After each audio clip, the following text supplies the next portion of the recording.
दूसरा जातिवाचक हो गया, तीसरा मैंने बताया भाववाचक। इसके अलावा दो भेद और माने जाते हैं जो कि है समूहवाचक और द्रव्यवाचक, जो कि जातिवाचक समूह के अंतर्गत ही आते हैं। अब बात करते हैं व्यक्तिवाचक संज्ञा।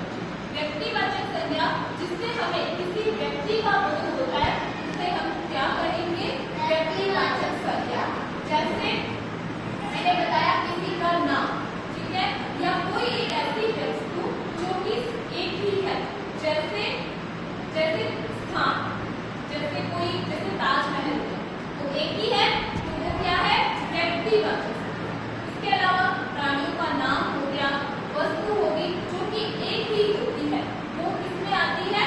व्यक्तिवाचक संज्ञा। जातिवाचक संज्ञा वो कहलाती है जिसमें एक ही पूरी जाति का किसी व्यक्ति वस्तु यानी वस्तु की पूरी जाति का बोध होता है, उसे हम क्या कहते हैं? जातिवाचक संज्ञा कहते हैं। फिर बात आती है भाववाचक। भाववाचक मैंने बताया जिससे हमें उसके भाव का अनुभव होता है।